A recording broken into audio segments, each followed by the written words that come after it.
Hello दोस्तों, नमस्कार। आज के वीडियो में आपका स्वागत है। आज के वीडियो में हम आपको बताने वाले हैं एक सॉफ्टवेयर कैसे बनता है। तो दोस्तों, सॉफ्टवेयर एक कंप्यूटर के लिए दिशाओं का एक सेट है और सभी कंप्यूटर कुल बेवकूफ़ हैं। वे स्मार्ट नहीं है, वे अपने लिए नहीं सोच सकते, वे केवल वही कर सकते हैं जो हम उन्हें बताते हैं, इससे अधिक और कम नहीं।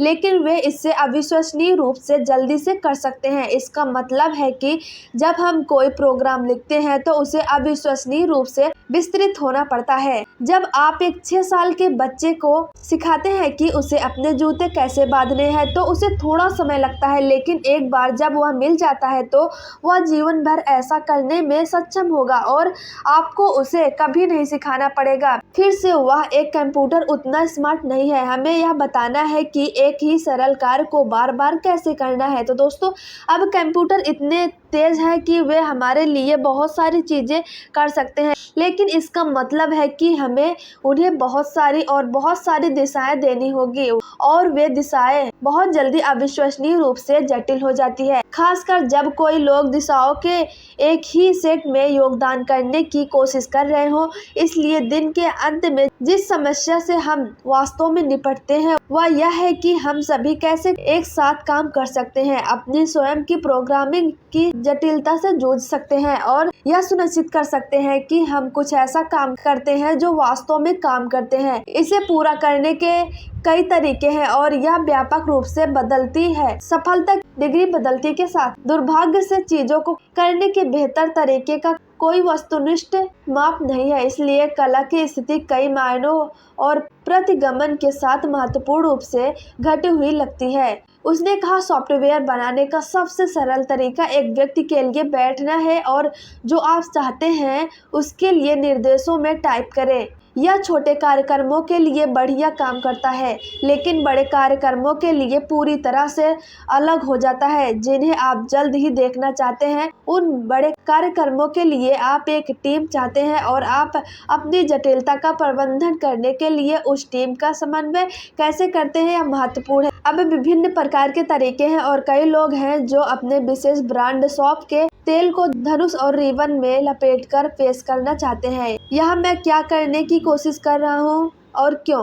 तो दोस्तों, पहला पॉइंट है कि आपको यह समझना होगा कि आप क्या करने की कोशिश कर रहे हैं। तो दोस्तों, टीम के भीतर संचार प्रमुख हैं। सभी को कार्यक्रम के लक्ष्यों के बारे में एक ही पृष्ठ पर होना चाहिए और पहली चीज जिसे आपको समझना है और उस पर सहमत होना है वह अंतिम लक्ष्य है। ऐसा करने का सबसे अच्छा तरीका यह है कि इसे लिख दिया जाए। प्रोग्राम क्या करना चाहिए और क्या नहीं करना चाहिए यह ठीक से लिखे। हाँ, यह दर्दनाक और अस्पष्ट लग सकता है, लेकिन टीम के किसी व्यक्ति को गति के लिए उठने के लिए इसे पढ़ने की आवश्यकता होगी।